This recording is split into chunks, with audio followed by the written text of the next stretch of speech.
All right, my name is Rich Schmidt. We're here with Jacob Sembler. It's August 3rd, 2022. We're at Fayetta Vineyard in McMinnville. Jacob, thank you so much for joining us today. Thank you. First question to get you started is why wine? Gosh, why wine? I think for me, wine sort of ticks all the boxes, all the categories that make life interesting. It brings culture, people, seasonality. It's a way for me to measure the year, but also my life in the vintages that I get to see. Mm-hmm. So take us to your life before wine. Tell us about where you were born and raised and grew up and kind of your path through. I'm a Florida boy by birth. Lived in St. Petersburg until I was 18 years old. My mom's oldest sister, my uncle, my cousins all lived down in Ashland. So over our summer breaks, my parents would kick us off the beach for a couple of weeks over summer and send us out to the woods to play with their goats and chickens, and kind of fell in love with Oregon that way. So what was your kind of path after high school? I knew that I wanted to work outside. There was a moment where I was thinking about getting into forestry or animal rehabilitation services. I did a couple internships in college as well as in high school working with rehabilitated animals, seabirds in Florida, and then the Cascade Raptor Center in Eugene. And then in college, I had an internship opportunity in Scotland with seabirds. It was an opportunity to focus on animal education, wildlife education, without the rehabilitation facility in place. It was a distance learning campus. So it was a way to kind of build upon those skills that I already learned at those other facilities.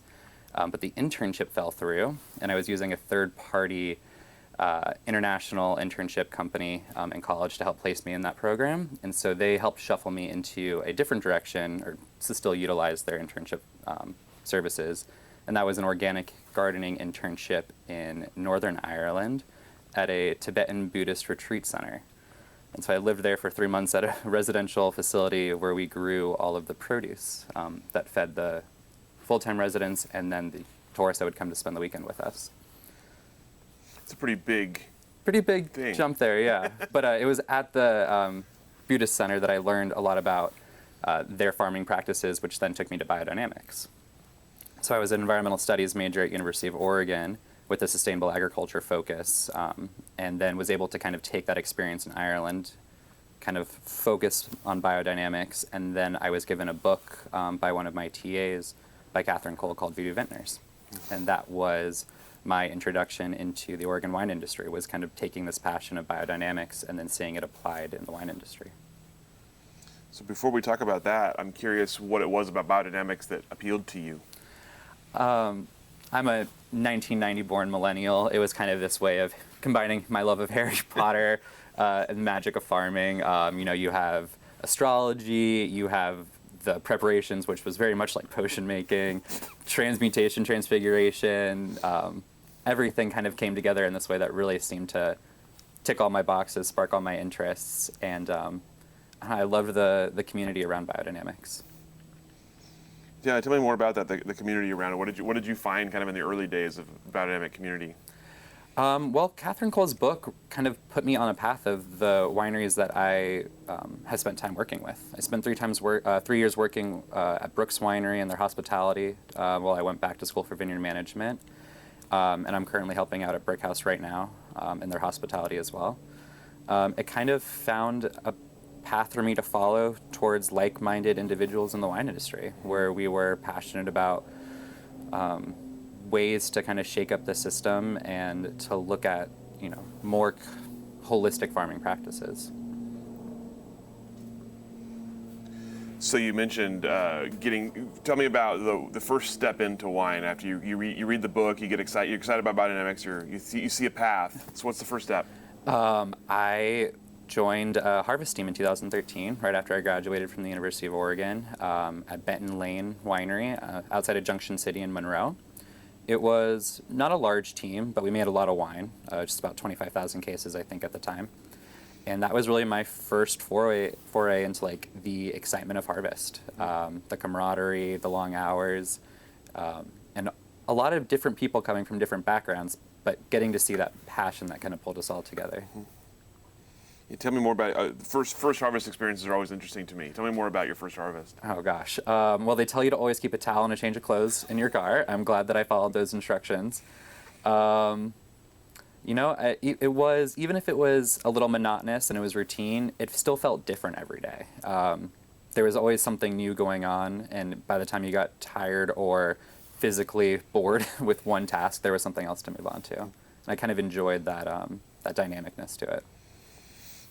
With that as your first experience, at the end of that harvest, what were you thinking about kind of future in wine? Were you still excited about it? Had your path changed? I was still excited about it. I think back about that about 10 years ago now. I was really forging that path on my own. I didn't really have a mentor in the wine industry, someone to kind of maybe take me by the hand and lead me through. I pretty much graduated in June and then started working on a bottling line in July. And I think I probably could have put some effort into chasing that harvest, going down to the Southern Hemisphere, kind of building upon that energy. But instead I found myself without a job after that harvest and, right around Thanksgiving time, and started looking around on winejobs.com and found a position with Willamette Valley Vineyards. They were just starting to expand their winery ambassador program at their estate in Salem and had just finished their construction on their new hospitality space and restaurant at the time. It's a different part of the industry, so I'm curious what appealed to you about that kind of path. Well, the first thing that I recognized about Willamette Valley Vineyards is they had a relationship with Cascade Raptor Center, which was the raptor rehabilitation facility in Eugene that I was spending time with. They have a barn owl release program where they release barn owls to their live certification. And so here was this kind of, joining of two different passions of mine. Again, my wildlife rehabilitation work, and again in wine. And that kind of inspired me. Okay, this is a company that has some like-minded values in that regard. And so I applied and started working there just after the new year. Tell me about that experience. That was interesting. That was my first time really in a pretty big environment in a job after college. And I think they recognized and saw this passion in me, this drive to want to be in the wine industry. And so they kind of shuffled me around a little bit. They looked for an opportunity for me to find a space within the company that I could excel in. And I kind of eventually moved from the winery ambassador program, which did focus a lot on phone sales with customers and longtime clients of yours, to doing more tours at the facility. And then I started managing their offsite event program for about a year and a half, and then that fed into national sales. And so when I eventually left the company after almost 2 years, I was helping manage and facilitate distributor relationships in 7 states in the Southwest and the Mid-Atlantic, and spent quite a bit of time on the road working with Oregon wine in those states, and had a fun time with it. It's quite a bit of progression in a fairly short amount of time. Yeah. What did you enjoy of the different tasks you had? What were the most enjoyable ones? I really enjoyed the work with. I liked meeting the sales reps, the district managers. Doing those general sales meetings in front of a team of 100 people was a little intimidating, especially when you're so far away from home. The focal point of what you're talking about. You're essentially bringing Oregon wine to someone sitting in a, big conference room in New Mexico. But I enjoyed that challenge, and it kind of, fed into what I love about the wine industry. Again, was getting to meet new people and have this kind of connecting force between all of us. With wine, I really do feel like you can get the grower, the winemaker, and the person at the final step of the way who's going to be working with that wine at the same table, and they can have a really fulfilling conversation. I'm not really sure how many industries or products where you get to have those kinds of conversations every step through the chain. Mm-hmm. What did you find about Oregon wine's sort of the view of it or the reputation of it nationally? I really knew that I was going into those markets with a really strong brand behind me. Willamette Valley Vineyards really putting a strong foot forward. These were teams that had worked with the wines for a long time, and so it was really, really cool to come into their market and see the love for Oregon and Oregon wine. So at the end of the time, you mentioned you're out on the road quite a bit. You're in a lot of different places. You're managing people. So were you starting to map out a career path in your head at this point? Is there something you wanted to do? I knew that towards my progression through the national sales work at Willamette Valley Vineyards that I was getting a little further away from what initially got me into wine. And it was in 2015 that I did eventually say goodbye to them, and then that September enrolled at Schmidt vineyard management program. So pulled the e-brake of sorts. And so vineyard managers, that was the passion at that point. Yeah, I loved working with my hands. I really did love the vineyard. I mean, that was the whole, impetus for me getting into wine, I think, was the farming side of it. And so finding my way back to that and exploring that. So tell me about your experience in the program. I loved it. I have 2 undergraduate degrees from the University of Oregon that mean a lot to me, environmental studies and Judaic studies. But it's the 2-year degree I did at Schmidt that really chewed me up and spit me out and gave me, the tools to go out into the field, have a career. So we've heard obviously a lot of people in the Oregon wine industry have gone through Schmidt at some point or another. Tell me about moments you remember or things you remember from your time then. Oh, from the program, I mean, designing your spray program, learning, tractor manual movements. Like I took a tractor safety class at Benton Community College, which was, eye-opening for me, with a bunch of 14 and 15-year-olds who are getting their permits to work away from their family farms with the combines. I really enjoyed the practical application of what I learned there. You get your section in the vineyard that you're farming all year round, which is then, handed off to students that are in the winemaking program.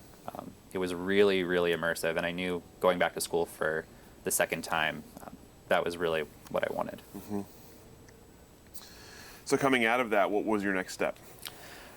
So I was really starting to think about what my future in the industry was going to be. I had an amazing professor at Schmidt at the time. Her name was Jessica Cortell, who also has Vitis Terra vineyard management services.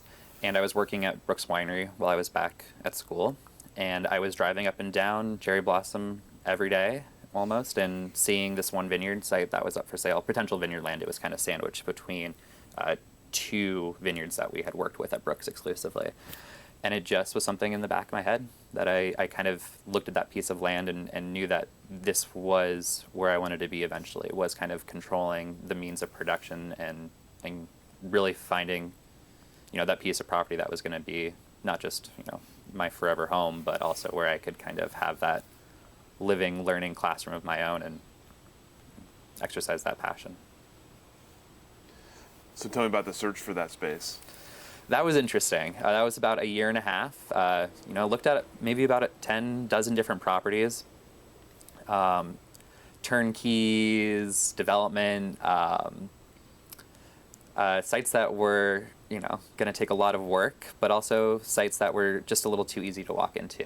What I eventually realized about that site at down the hill from Brooks was that there really wasn't a lot of dynamicness to it. You were kind of sandwiched between 2 other existing vineyards and kind of a drop steep off, kind of a cliff, a facade. And so I realized that I kind of wanted something that I would be able to mold and shape a little bit more as a project. And that kind of led me to this property here. It's 49 acres. There's about 8 acres in the lower part of the property that we left out of production. It wasn't really great for farming, but it did have, the right number for potential gross development that I was looking for to feel secure in the, future career of just growing grapes at that moment. When it came to looking for the vineyard property, what was it you were focusing on in terms of what were the kind of the key points of vineyard property? I really wanted diversity. I wanted some kind of flow and energy to the site that was going to provide different expressions, different characteristics of the growing conditions here.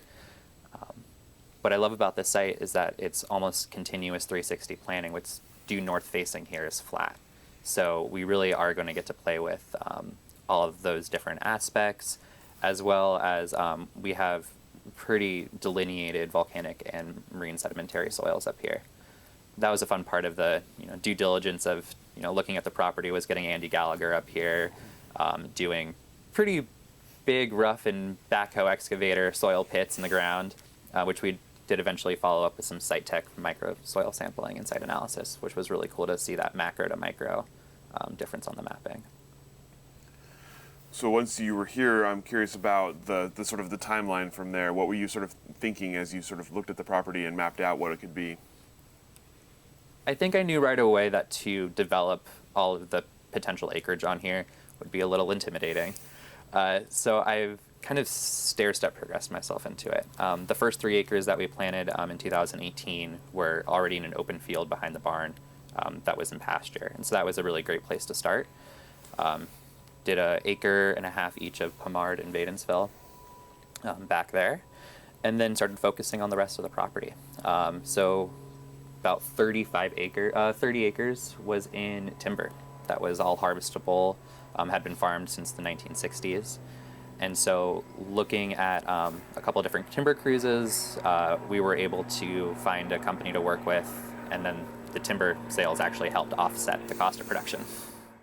As you were kind of laying it out, what did you have in mind for, you mentioned starting with Pinot Noir. Yeah. What else did you want to plant, or were there other things you wanted to plant here, or was it going to be Pinot Noir? I knew it was going to be Pinot Noir to start. I couldn't be doing what I'm doing if it wasn't for my grandfather and my father's passion as well in wine. They're huge fans of Oregon Pinot Noir. It was my introduction to Oregon Pinot was through them as well when they would come up and visit me in college. And so I knew getting Pinot in the ground would, be the first and foremost thing to get the fruit in the hands of winemakers. At least that's how I felt at the time. So we have 3 acres now of producing Pomard and Wadensville Pinot Noir up here, and then 12.7 acres of 8 different clones as well of Pinot. So just about 15.8 acres up here right now that are planted. And then still about 8 additional acres that are lying in fallow field right now. I was pretty acutely aware of the effect of harvesting that timber, splitting the trunks, the stumps, the slash burning. It looked like a giant threw a temper tantrum up here through most of that process. And so I was, pretty serious about not only just wanting to stair step into full production here on the property, but also giving the land that was in timber a chance to really kind of heal itself and kind of settle back in. So after your kind of experience, tell me what it was like having your own vineyard and getting to kind of lay it out and plan it out.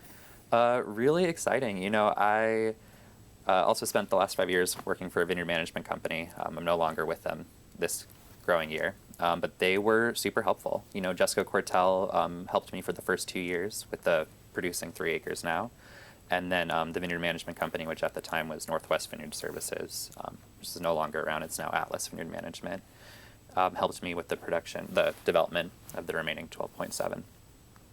And so having those team members, Jessica Cortell, who was my professor, and then the team that I spent the last 5 years working with, kind of helped me through that development and vision and kind of actualization of the property was really special. And I'm curious about the sort of the practices involved. Did you full biodynamic from the start, or is it something you're working your way toward? That's been interesting. It was biodynamics that led me into wine, and what I'm discovering now with my own property is, every day is different. This year has been a really busy year, getting married,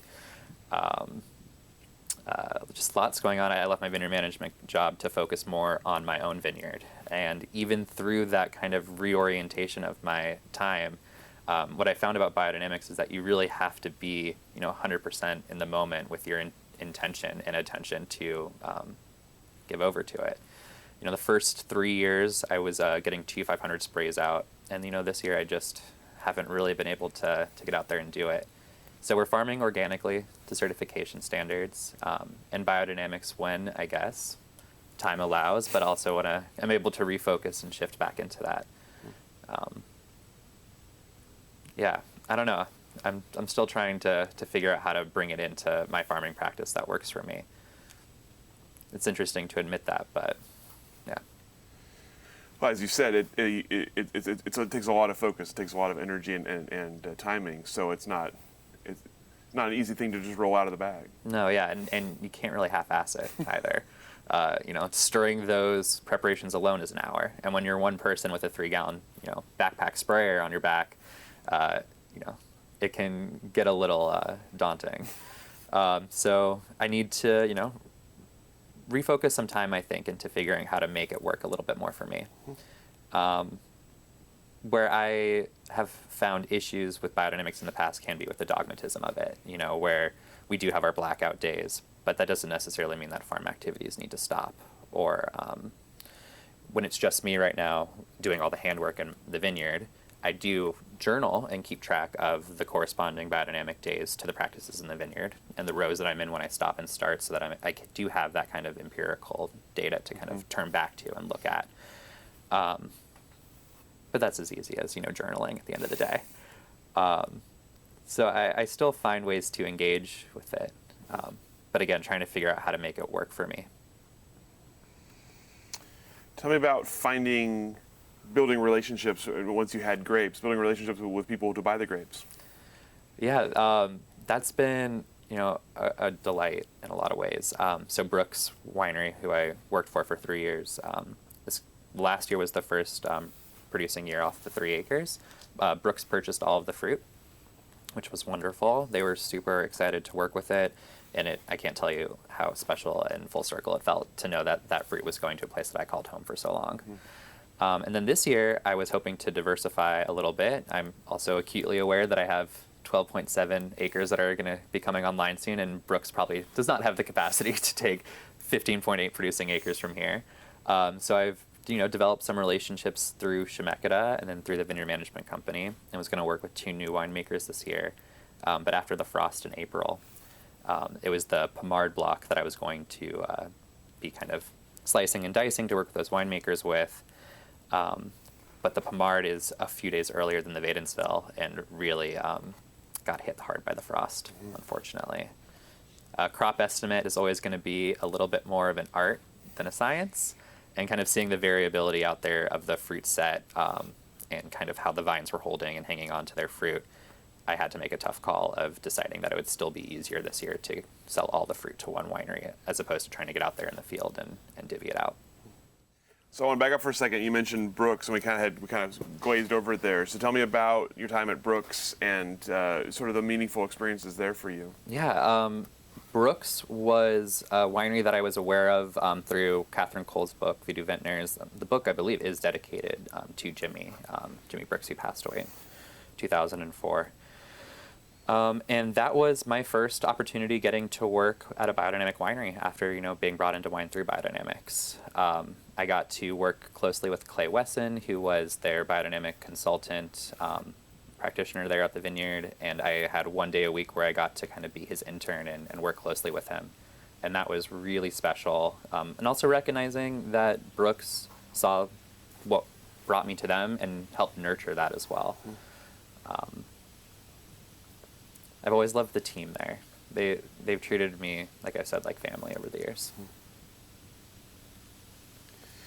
And working on vineyard management for the past couple of years, a whole different kind of way to look at the industry. You're out looking at a lot of different places, working with a lot of different people. Tell me about that experience for you. That was definitely a change, going from, working on an estate vineyard to hundreds of acres that we were managing throughout. I started the first 2 years as a viticultural technician, and then the last 3 years as an assistant vineyard manager. And what I loved, I think, the most about that as well was what, I love about wine, the wine industry as a whole, was the camaraderie and also the people you meet along the way.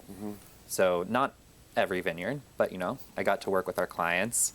Sometimes you have out-of-state owners, you have vineyards where there's no home site, so you're not getting to work or interact with the people as so much of a regular basis. But I also loved our crews. Shemeketa recognized the importance of learning Spanish. I took Spanish for a year, was my first experience into that. And I really had fun with the crews, getting to exercise it, to practice my Spanish, to work with them. The camaraderie was a lot of fun. It was hard work. Those you're working all year for those 2 months during harvest, and it's a lot of managing, client expectations, winery relationships. a lot of spinning plates. I kind of thrive in those fast-paced environments, but you really do crash out pretty hard at the end of it all. You mentioned client expectations. Obviously, a lot of different clients, a lot of different acres, a lot of different kind of points of view. So what did you learn about that? And as you kind of go forward in the industry, what do you sort of take away from working with that many different people? I guess what I really took away was seeing how everybody's passion is going to express itself a little differently. You know, what they're interested in doing and what they're seeing, what their bottom line is, what their top line is. Making sure that you rise to meet those expectations, but also understanding and appreciating that farming is at the mercy of the weather and nature. There's no such thing as a fair-weathered farmer, and you really, get to test your own limits in that environment as well. You know, what you're capable with, whether you're out there working in, 35-degree temperatures in the winter during pruning, but it'll push your limits. Mm-hmm. Yeah. Mm-hmm. I really, appreciated getting to learn from so many different winemakers, understanding the relationship between grower and winemaker. Sometimes those energies are in focus and in line, and sometimes they're oppositional. Different perspectives, different drives, mm-hmm. But at the end of the day, it's to grow the best fruit possible in order for a winemaker to have the best materials at their fingertips, mm-hmm. and kind of finding the balance between that is always interesting and a lot of fun. So you mentioned kind of the lack of fair weather farming and the kind of dealing with nature and limits. That kind of leads me to my next question. I'm curious about 2020 for you and all the facets of 2020, both harvest of 2020, pandemic, etc. Tell me about sort of the effects 2020 had on your work and your life, and the reactions and changes you had to make. Yeah, 2020 was tough. Not only going into a global pandemic, but also the fires that followed in September. Something that I'm really quite proud of as an industry is that, about 5 or 6 of us, some of the larger vineyard management companies, some of the larger wineries that have their own in-house vineyard management teams, we met together to kind of discuss how harvest was going to look, during a global pandemic, discussing as farmer labor contract crews move throughout the valley, as, new teams show up on new vineyards each day, the kind of close-knit interaction that occurs when you're doing piecemeal pay for punch per buckets, at the harvest bins. So we met as a team, as an industry, to talk about what that was going to look like and kind of put in some best practices ahead of that. PPE was where it needed to be, rightfully in the hands of first responders, but that also was hard on our guys as well. We needed our Tyvek suits, our KN95s for the spray programs. So you have your backup inventories. You always have something left over at the end of the year. But it was difficult to source those materials, and that was hard for our guys. Mm-hmm. Bringing in different masks they weren't used to. Maybe they're a little tighter, second band around the head. You want your team to be comfortable, and when they're used to doing something for so many years a certain kind of way. So that was something that we, were prepared and braced for. And then when the fires rolled in, it was kind of a little bit more hectic and kind of trying to figure out how we were going to not only, support our teams during a global pandemic, but also made sure that we had the proper PPE for picking as well. Because as you remember, the AQI was over 500 for about a week and a half, I feel like, and the conditions were just horrific. And it was really difficult trying to, work with the teams, make sure that we were being safe as well. It's really laborious picking fruit. And so to, kind of walk up and down the rows and keep reminding, your teams to please put their masks, back up on their faces because of the smoke inhalation. It was difficult. It was a challenge. Mm-hmm. It was hard conditions to be out there working. And at the end of it, I'm curious, did you feel like after all of that, you have pandemic and you're preparing for a harvest and you're dealing from a pandemic perspective, then you have the fires. How did you feel you did? How did you feel harvest of 2020 ended up going? I think collectively it was a little traumatic. I think, 2021 Goldilocks vintage was a little easier to look back on 2020 in some ways. Some really hard decisions had to be made, with a lot of our clients. We had vineyards that walked away from their fruit that year.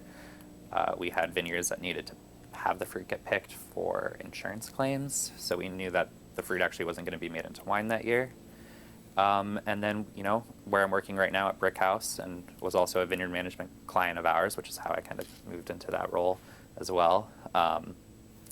Worked with the wines in 2020 in a way that was kind of a new to me approach in Oregon wine. It was a non-vintage blend of the smoke impacted 2020 fruit with bookended cleaner vintages from 2019 and 2021. So I get to work with a wine now that has that story of 2020 in it that I feel really proud about getting to pour, talk about farming of that vineyard and the decisions that the winemaking team utilized. It feels a little healing, I guess, in a way, to be able to work with a 2020, not fully, a non-vintage wine that has 2020 components in it. To be able to talk about that story, I almost feel like I get to feel healed a little bit through that process. It's really interesting. I like that perspective. You mentioned Brick House, obviously, kind of champions of biodynamics in Oregon. What's your experience been there so far, and what is the role you're playing? My role there, part of my coming back to Brick House was that I was working in their vineyards with the vineyard management team. So when I left the vineyard management company to focus here, I still knew that I needed something that was going to get me off the vineyard, working with people. Talking about wine is a muscle, and it's something that I felt like I needed to continue to exercise. And so I'm doing direct-to-consumer sales up there, working in hospitality. But what I love about Brick House is that it's such a small team. It's just the five of us. It's Doug Tennell, the owner and grower winemaker, his niece Savannah, the assistant winemaker, Carrie, direct-to-consumer manager, and then myself and another hospitality guy. So I went from Willamette Valley Vineyards on one end of the spectrum in Oregon wine to Brooks about in the medium to now working with a 5-person team where I get to do everything from still utilizing some of those vineyard management experiences while I'm working with the guests, but also being pulled on to a 3-person bottling line when the rosé is ready to run. So I guess I enjoy the flexibility of working in a small team in that regard. So you've done a lot already. In a fairly short amount of time, you've worked in a lot of different roles, a lot of different places. Let's look ahead a little bit. Start here at Fayetta. What is your kind of long-term plan for what is going to be here? It's a big question. I really want to continue working with as many winemakers as possible. That's something that I'm realizing is that it's the relationships, the camaraderie of the industry that I love so much. And working with different winemakers, I'm going to get to experience this one vineyard in so many different ways by working with their specifications, their requests, learning about this site through their utilization of it. And so my dream would be to continue to build upon those relationships, see the fruit that I grow and put this love into find a home at their wineries, and then slowly but surely over the years start pulling back some of the parcels of the property that I feel maybe a little stronger pull towards, or figuring out over the years what to hold on to and what to sell. Mm-hmm. And then working up a small brand through that process as well, but first and foremost making a name out for the vineyard. Mm-hmm. And sort of wine life outside of Fayetta Vineyard, do you have goals in mind for other things you'd like to do, other places you'd like to be, other roles you'd like to have? Ooh. I look forward to continuing to grow as a vineyard manager here at Fayetta. I recognize the awesome and amazing opportunity and gift I've been given to be here and to farm this land. And I really want to make sure that I am giving the most of myself to this place first and foremost. I still recognize, that I have my own needs to meet as well, my own sociability needs, my desire to continue talking and working about wine with the public. That's something I did every step of the way through my career, whether it was at Willamette or Brooks, and now at Brick House. I loved going to work the market in the Mid-Atlantic, and now I get to talk to people that are visiting from Virginia. I find ways to build connections throughout my own experiences into today. But I think it needs to come back to, you know, Fayetta in a lot of ways. I want to continue to grow to be the best vineyard manager here possible. And that comes with more and more time with my own boots on the ground here. So, yes, I'd love to go off and continue to do other things in the wine industry, but this is home base. And sort of outside of wine, other things on the horizon for you. I mean, you mentioned you're getting married shortly. Anything else kind of in the plans? You know, we are growing the animals up here, which is exciting. We've got our goats and our chickens, ducks, some geese. We have two Dexter cows showing up in the spring, which is going to be really exciting. So continue to add to that diversity. We'll have some nice organic cow manure for our Biodynamic 500 preparation. So I think maybe bridging that in a little bit will help, you know, pull some time and attention to it. I also work with Wine Country Pride, which is an amazing organization up here in the Valley, kind of bringing awareness and education to you know, our larger Yamhill County, their LGBTQ, you know, plus population living here. It's not just focused on wine, but we are using the wine industry as a way to kind of increase that visibility. We are raising money throughout the year that comes back directly into our community through different scholarships at the high schools throughout Yamhill County. I was a part of that scholarship process this year, which was really exciting and fulfilling. It also kind of helps, you know, me bring focus into my own experience as a queer farmer as well, which I've been, you know, learning more and more over the years, you know, what that means and what that looks like for myself. How did you get involved with Wine Country Pride? How did you kind of find out about it, and what is the role you've played so far? All my friends have been participating in Wine Country Pride for the last couple years while I was still a baby organization, not yet a 501c3.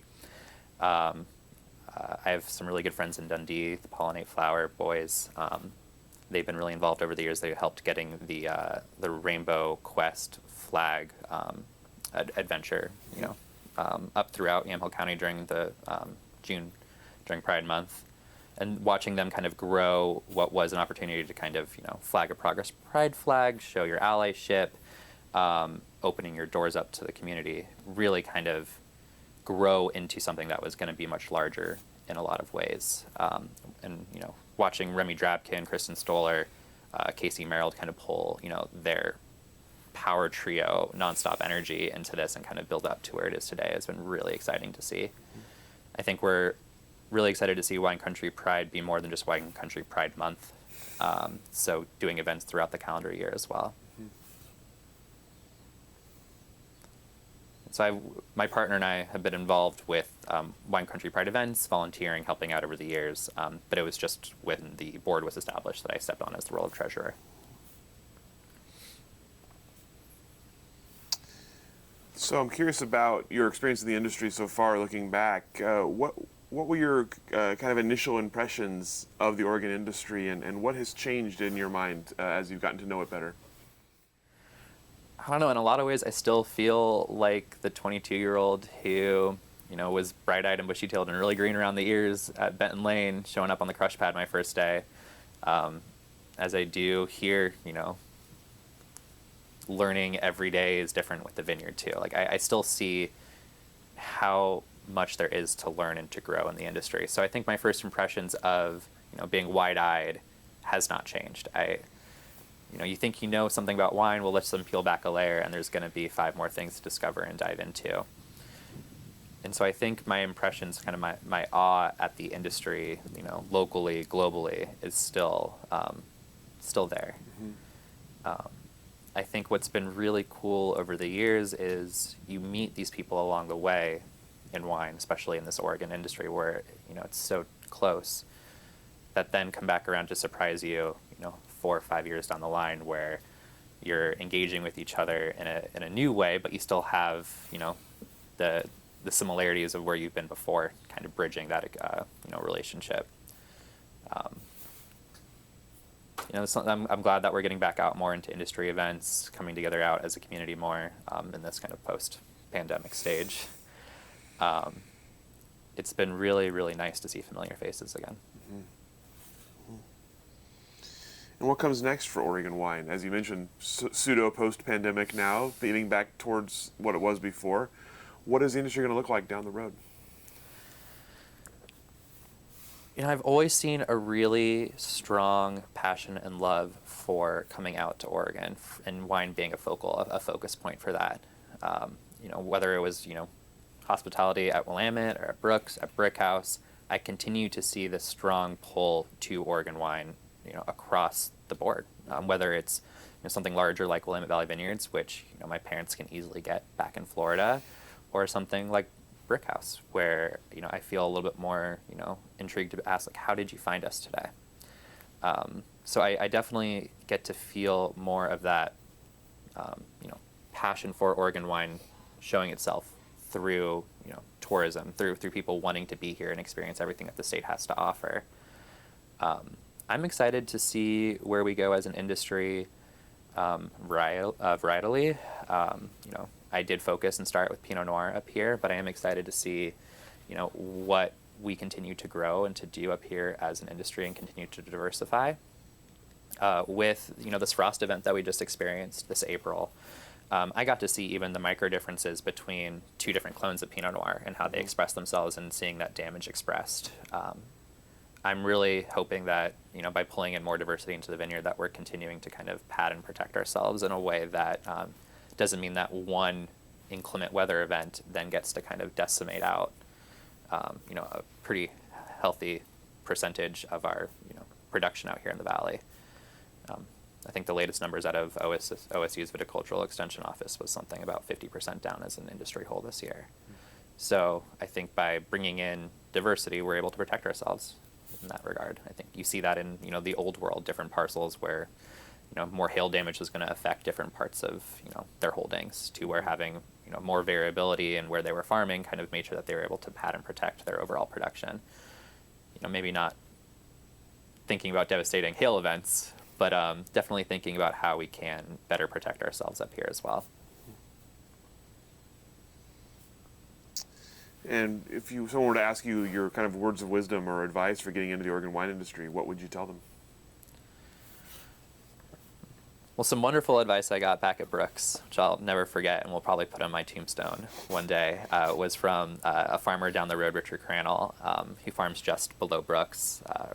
Really amazing guy, farming that property himself for a very long time, and would come up at the end of the day to have a glass of wine with us and sit at the bar and, catch up with us. But also just to kind of check out what was going on in his own backyard. He'd watched that hill change, his whole life. So really learning a lot from him. He told me when I was starting to look, for property and going through the process of, doing what he did. He said, Jacob, if it wasn't terrifying, it wouldn't be any fun. And nothing's felt more true. Every day is different. Every day brings a new challenge. But it's those challenges that really bring and brighten up the reward in a lot of ways. Probably some of the best advice I've gotten. Jim Burnett at Willamette Valley Vineyards told me one time, we used to meet once a week when I was doing the national sales, that I like to have all the information before I act. And I've sat on that. I've sat on that for, maybe the last 7-8 years as well, and chewed on it and thought about what that meant to him at the time, what that meant to me at the time, and what that means to me now. Mm-hmm. And I think I've leaned into that pretty hard. I think I've embraced it. I'm not really sure if he meant it in the most, uplifting way at the time. I think he was trying to encourage me to, push me a little bit, to push me outside of my comfort zone. But I think it's done me quite some good looking back now, making sure that, I know what I'm prepared for, I know what I'm getting into, and that, I have my experience and my education, my information to feel secure and, putting my best foot forward. All right. Well, questions that I have for you. Anything I didn't ask that I should have? Anything you'd like to cover here that we didn't cover already? Yeah, just something that I've been thinking about a lot in this program, the Oregon Wine Archive. This is something that I did in college as well, something that I loved. I took a lot of folklore classes in college. I did Introduction to Folklore. I took a folklore fairy tales class, did a folklore field workshop that culminated in a 6-month-long senior project called River Stories, where we went up and down the Mackenzie River and interviewed different drift boat captains that also had year-round jobs as well. And that whole project ended up being like an info board walkthrough presentation that we did. And knowing about this project, kind of that work that I had done in college as well, I think it did lay this path for me into wine too. So I don't want to go without mentioning that. I really enjoyed getting to talk to people, hearing their stories, and then figuring out a way to package it and make it digestible and engaging for the larger community. And I see that in this project. I see the importance of it. And it also kind of reminds me of what I think was part of my trajectory and journey into wine too. For sure, absolutely. It is interesting. I mean, folklore, I guess, is the closest word to what we're doing with some of the stories we get. So it's right along those same lines. It's awesome. Thank you so much for your time today, for sharing your stories with us, and we'll let you off the hook. It's a pleasure. Thank Thank you. you.